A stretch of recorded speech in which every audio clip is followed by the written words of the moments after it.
hello, Jen. It's so great seeing you. I always have a great time when you and I get to chat. So, welcome. I'm looking forward to this interview, and I want to introduce you to everyone out there. I want to just shout it out to talk to Jennifer about money, how to create more money, be more financial stability. And you know what? Leaving a leaving a legacy. I hear Jen say that all the time. What are you leaving? What is your legacy? What do you want your legacy to be when, you know, once you're done? So Jennifer gives busy professionals the opportunity to own real estate without being a landlord. And it's pretty incredible when you hear her talk and you hear her story. Jen, will you just give us just a really quick, brief introduction about you and your business? Yeah, absolutely. So we've been doing this about 5 years, and we just what you said, right? We buy apartment complexes, car washes, laundromats, and storage units all over the nation. And we raise money to be able to do that from busy professionals. That is awesome, Jen. That is awesome. Now, I was looking over some things on social media. You know, everyone's on social media, some more than others, and you have to find them in different places sometimes. But I heard you also talk about what you do several times. And it says, I teach others how to make money, work hard for them instead of them working hard for their money. And can you kind of go over that with us so that we can have a better and clear understanding how that would work? Yeah, absolutely. So we all work hard, right? And we're all making money.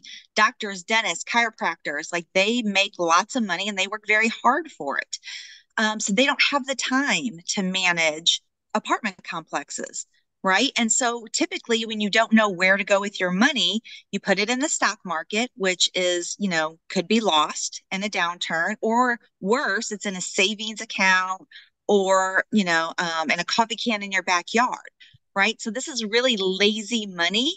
And so we're like, get your lazy money and get it to work, right? Because it's like your money should always be working. um, when people ask us for a loan, it's so funny because we're like, we don't have any money. Like our money is out working. Like we don't have lazy money. And so that's our encouragement to everybody is if you have money sitting, it needs to be working. That is so fun when you said that because, people, when they hear me talk, I never talk about how much money we have because in our eyes, we have no money because our money is everywhere except in the coffee can in the backyard. You know, we have a little bit set aside for emergencies that we can get to quickly, but the rest of it is not something we can get to real quick, because we're waiting for a certain time to hit for it to create more. And it's funny when you say that because and you use the coffee can thing. I remember that when I was very, very young, my dad and my mom decided that the whole world was going to crash, because the economy was going really bad. I don't even remember what year it was, but they were afraid that all the banks were going to close. So they went and got all their money out of the bank, which is very little, but what they did have, they literally buried it under the house. And I just can't even fathom people ever doing that, but it truly happens. Mhm, mhm. It truly happens. And folks, that means your money's not growing. It's not going to do any good. Once it's gone, it's gone. It's not capitalizing. It doesn't have a growth spurt. And I just can't fathom people doing it, but they do. They do. So, another thing that I want to ask about that.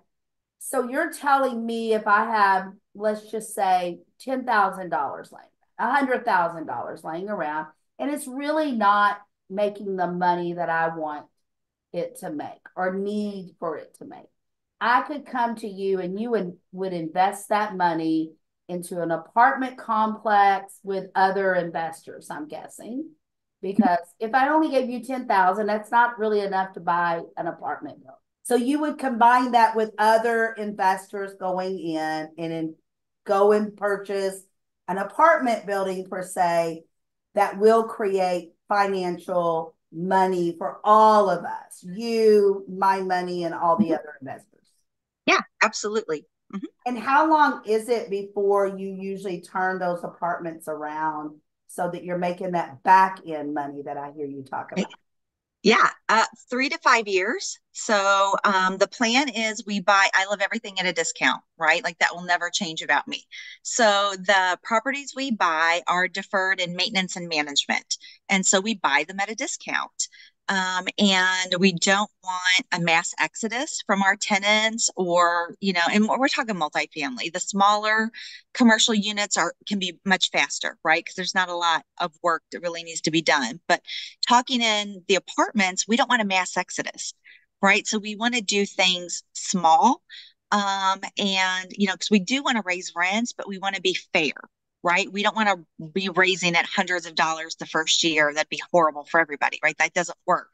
And you can see that with the people that are losing their apartment complexes now.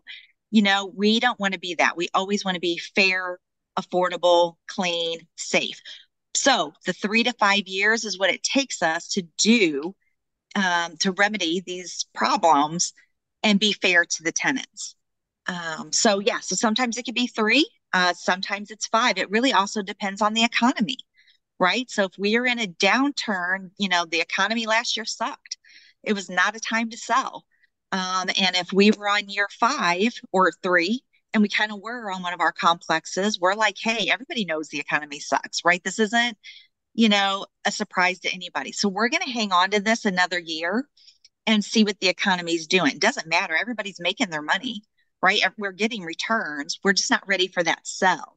And everybody wants that back end payout, right? So everybody's willing to wait a year, to make that money. And we did. So my site out complex, if we had sold last year, we only would have been able to sell it for a $10 million profit. But isn't that a ridiculous amount anyway?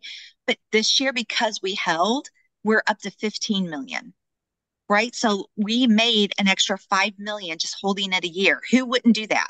Like it would be insanity. But yeah, isn't that ridiculous? That's Like amazing. it That, feels so crazy to even say it, right? I know. To hear it is like, but 10 million is a lot of money, Jen. But now I'm hearing you say, but now we all get to split another 5 million on top of that. So Mhm. wowzer. I mean, that is exciting to know that you can do that.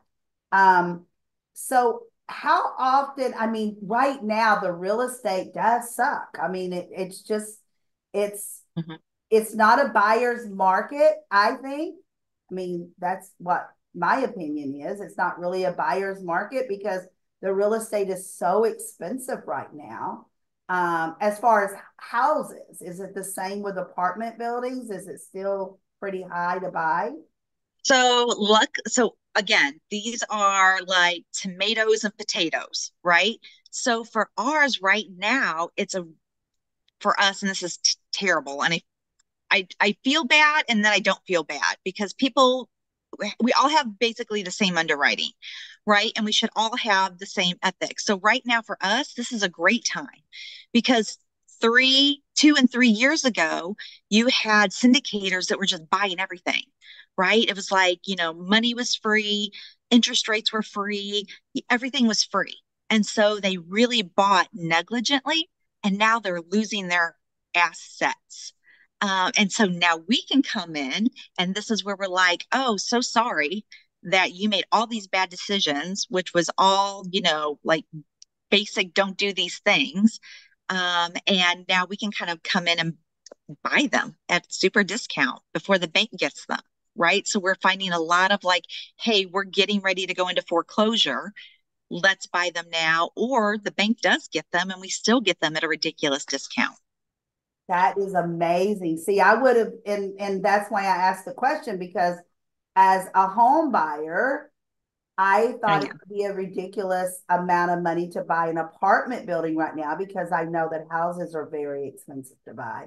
So that's great for all of us to know. And if you do have money, I'm hearing this is the time to call Jen so she can invest it with you for you and have you're going to take care of everything. I don't have to stress out about it. You're going to do everything. I just need to funnel the money over to you. Yeah. And it does take a lot of trust, right? So it might take a couple discovery calls, right? And I have, pages of references. But yeah, so it really does behoove the busy professional. It's like, I do not want to plunge toilets at 2 a.m. I cannot jump through all the hoops that the SEC attorney and, the CPA wants me to jump through.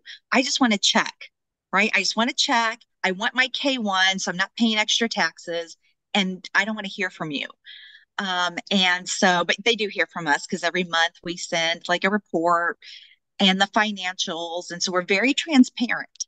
But even then, I have some investors that were like, I told you I didn't want to hear from you.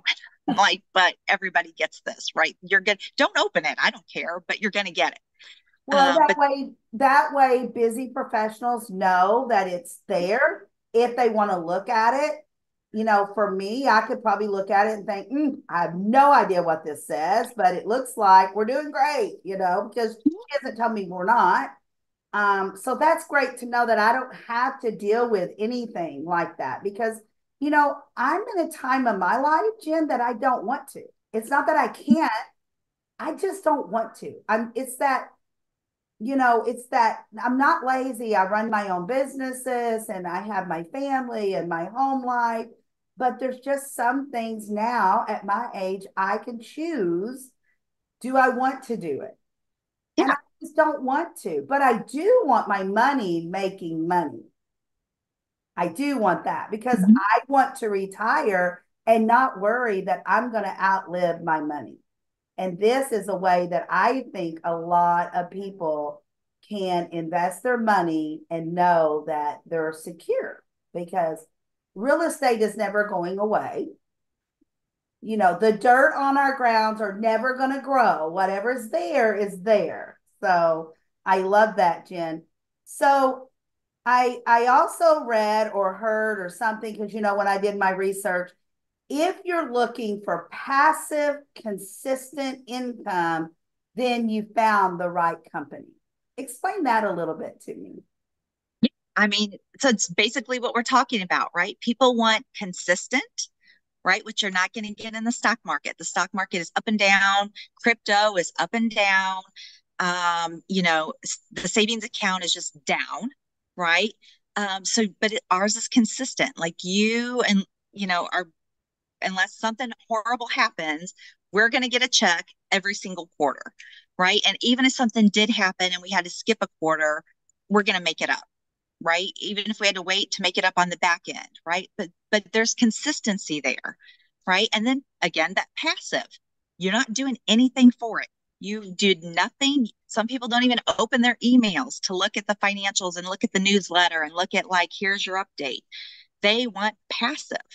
And then there's the income. And then we're able to, in more cases than not, compound, right? So, like it's all about compounding. So again, in 15 years, people can be a millionaire. That's awesome. That's awesome.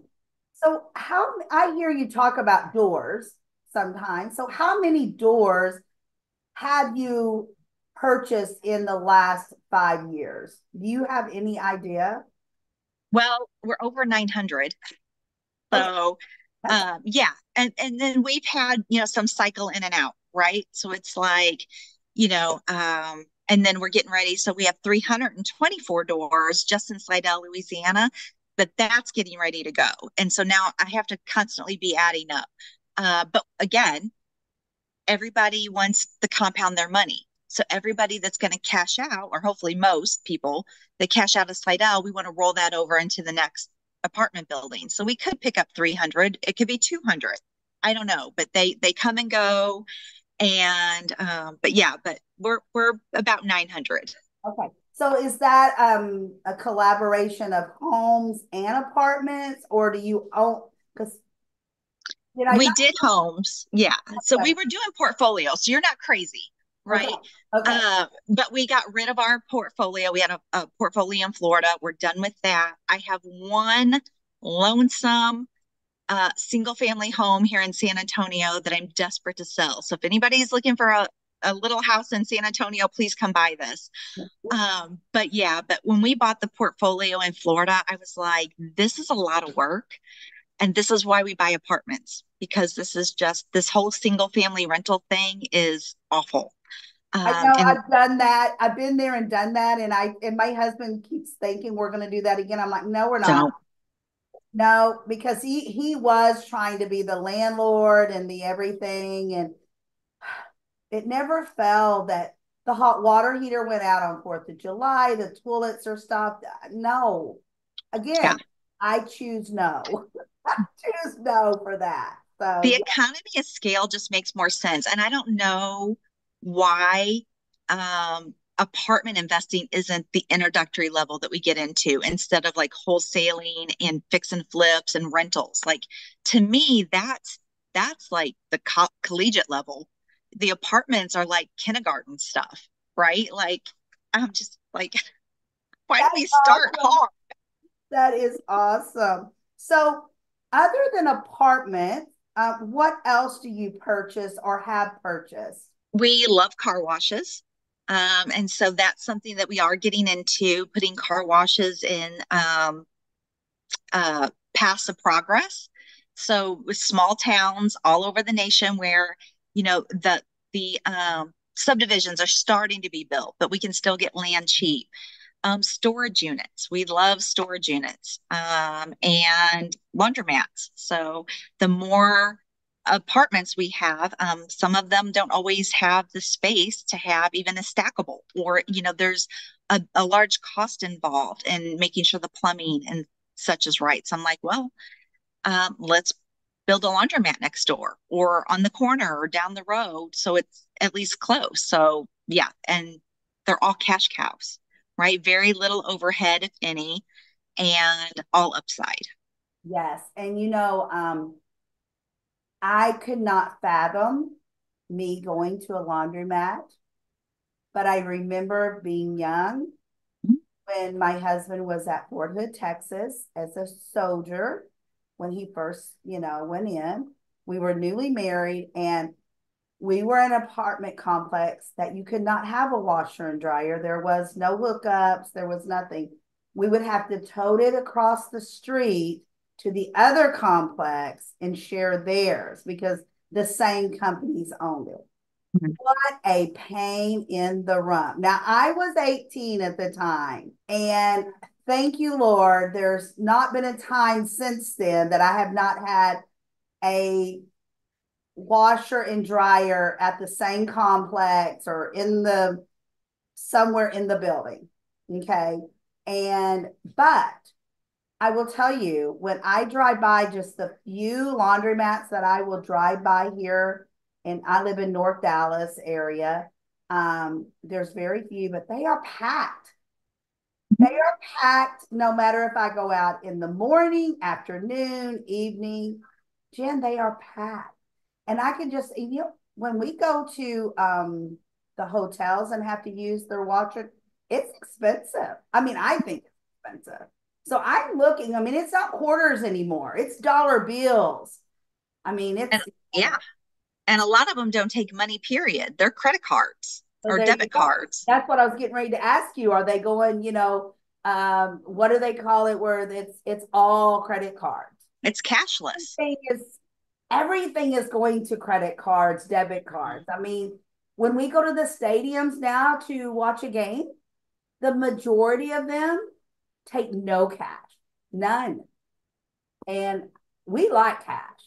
We love cash. If we don't have it, we don't spend it. We don't have to worry about it. But it's just another way that our society is changing. You know, Yeah, and you adapt or get left behind. exactly. And I'm going to adapt if I like it or not. Jen, I know that I talk about this all the time. It's how you react. It's what your mindset is. It's not the change that's bothering you. It's really just the way you're reacting to it. Yeah, and we love to be nostalgic, right? But if you had a laundromat that was constantly getting broken into in the middle of the night and your change stolen, right? Like that's a lot of money. So, let's just stop that right in its tracks and its credit card. And then how awful to like have to cart around, $20 worth of quarters. That's heavy, Well, right? now the laundromats don't have to have the cash, the change machines. The Yep, change is not getting stuck in the machine and tearing up the machine, jamming right. the machine. The card never gets inserted anymore. You just slide it, or you use your Google Pay on your phone or Mhm. whatever. Yeah, I mean, it really is, and we're talking about this because I want everyone to know this is an easy program that she has put together for you that she has to follow the law. There are laws out there for Jen to follow. It's not this fly by night. I'm going to put this together and I don't have any rules or regulations. Correct? You do yeah, have rules and 100%. And we take it very seriously. yes, you must. Uh, You must mhm. because you're dealing with other people's financials. And And my husband's a CPA by trade, right? So his biggest fear in the whole world is to be audited, right? And so I don't mind. I'll play in the gray a little bit, but nope, he is black and white. And this is what it is, and this is what it says, and this is what we're gonna do. And I might be like, well, but so and what I absolutely not. so what I really hear Jen saying is that the husband pulled you in when needed. Absolutely, because here's the thing. I love what I do, and I can tell everybody all day long why they should do it. But there are people that want concrete numbers, and I'm not the numbers person, right? And so if somebody comes at me and they're like, I want to know, you know, all the numbers, this is where he comes in. And he can barf numbers all over all day long accurately, right? Like the doors, right? Like, oh, I'm, maybe about 900. Like he could come in and be like, it's 872. It's not 900, so he's like so precise. But we need that part Yes, too, right? yes, Because yeah, I'm fun. I'm funny. Like I love it. I get enthusiastic, but he is the hard facts. And so we really complement each other well. that's awesome. And my husband's that way. He's not a CPA, he's an engineer at Texas Instruments. And he's like, no, you cannot ask me right now what money came in last month and what money went out of this household or my businesses, but he can't because he knows to the penny what is in his 401k, what is in the savings, what is in our Roth, what we need in our Roth, what we else need to do before we. And I'm like, but we eat, the roof's over our head, the bills are paid. I'm happy. Yeah. 100%. But it's those left brainers, Yes. right? They're so analytical Yeah. and they're so black and white, right? Like you can't be off a penny, right? Because it just makes them freak out, right? And That's but in good our for, business, we yes, need that. exactly. Because it pulls us in and it makes us behave in a way that the state wants you to behave. Feds want you to behave. Oh The yeah. IRS wants you to behave. You must follow the rules. And I want everyone to know that Vorsa Investments is regulated. Mhm. They're not just sitting here wanting your money to invest and have no regulations, no rules to follow. They do because Absolutely. everyone wants everyone protected in this. So, Jen, this has been wonderful. I know that everyone that listens to this is going to learn so very much about you and your company and how to invest their money. And I just always have a great time with you, Jen, and I'm still learning so much about what you do, even though I've heard you talk about it. I've read about what you do. Every time I go back, I learn something new because it's hard to tell about 5 years of your business in a 20. Mhm. So just reach out to Jen and everyone have a beautiful rest of your day. Bye bye Thank you so now. much, LaDonna. Thank you, Jen. Bye bye.